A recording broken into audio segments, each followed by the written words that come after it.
വഖഫ് ഭേദഗതി ബില്ലുമായി ബന്ധപ്പെട്ട് സംസ്ഥാന വഖഫ് ബോർഡ് യോഗം കോഴിക്കോട് തുടങ്ങി. ചെയർമാൻ MK സക്കീറിന്റെ അധ്യക്ഷതയിലാണ് യോഗം ചേരുന്നത്. മുഹമ്മദ് ഷാഹിദ് വിവരങ്ങളുമായി കോഴിക്കോട് നിന്ന് ചേരുകയാണ്. ഷഹീദ്, ഏറെ നിർണായകമായ യോഗമാണ്. ഈ JPC അടക്കം വിട്ടൊരു സാഹചര്യമുണ്ട്. എന്ത് നിലപാട് സ്വീകരിക്കണമെന്ന അടക്കമുള്ള കാര്യങ്ങളിൽ വിവിധ സംഘടനകളുമായൊക്കെ ചർച്ച ചെയ്യേണ്ടതുണ്ട്. എന്താണ് ഇന്നത്തെ യോഗത്തിന്റെ അജണ്ട?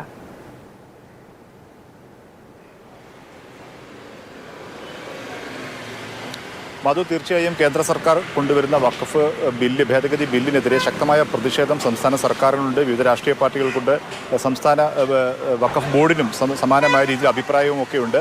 ഇക്കാര്യത്തിൽ വിശദമായൊരു ചർച്ചയാണ് വഖഫ് ബോർഡ് ഉദ്ദേശിക്കുന്നത്. വഖഫ് ബോർഡ് അംഗങ്ങൾ ചെയർമാൻ അഡ്വക്കേറ്റ് സക്കീറിൻ്റെ അധ്യക്ഷതയിലാണ് ഇപ്പോൾ യോഗം നടത്തി തുടങ്ങിയിട്ടുള്ളത്. അവർ വഖഫ് ബോർഡ് പ്രധാനമായും ആവശ്യപ്പെടുന്നത് സംസ്ഥാന സർക്കാർ ഈ വിഷയത്തിൽ ഇടപെടണം എന്നാണ് നമ്മൾ മനസ്സിലാക്കുന്നത്. അതായത് ഈ നിയമപരമായ രീതിയിൽ കേന്ദ്ര സർക്കാരിൻ്റെ നീക്കത്തിനെ ചെറുത്തു തോൽപ്പിക്കേണ്ടതിന് സംസ്ഥാന സർക്കാർ ഈ വിഷയത്തിൽ നിയമപരമായ ഒരു കാൽവെപ്പ് നടത്തണമെന്നൊരു ആവശ്യം ഒരുപക്ഷെ വഖഫ് ബോർഡ് യോഗത്തിൽ ഉന്നയിക്കപ്പെട്ടേക്കാം. സമാനമായ രീതിയിൽ മുസ്ലിം സംഘടനകൾ, ഏറെക്കുറെ എല്ലാ സംഘടനകളും ഈ ബില്ലിനെതിരെ രംഗത്ത് വന്ന സാഹചര്യമുണ്ട്.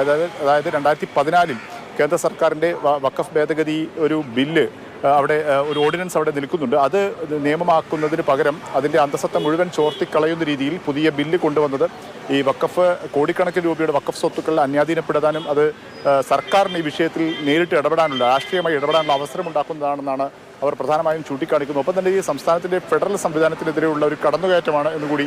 അതായത് ഓരോ സംസ്ഥാനത്തിനും ഓരോ വഖഫ് ബോർഡുകളുണ്ട്. അത് സ്വയം നിർണയാവകാശമുള്ള സ്വയംഭരണാധികാരമുള്ള ഒരു ബോർഡ് സംവിധാനമാണ്. അതിൻ്റെ കൈകൾ വെട്ടിക്കളയുന്ന രീതിയിലുള്ള ഒരു നിയമ ഭേദഗതിയാണ് സർക്കാർ ഉദ്ദേശിക്കുന്നത്. അതുകൊണ്ട് തന്നെ അതിനെ നഖശികാന്തം എതിർക്കേണ്ടതുണ്ട് എന്നുള്ളത് തന്നെയാണ് സംസ്ഥാന വഖഫ് ബോർഡിൻ്റെയും പൊതു നിലപാട്. ഇക്കാര്യത്തിൽ ഏതൊക്കെ തലത്തിൽ മുന്നോട്ട് പോകാൻ കഴിയും എന്നുള്ള കാര്യത്തെക്കുറിച്ചാണ് വിശദമായ ചർച്ചകൾ നടക്കുന്നത്.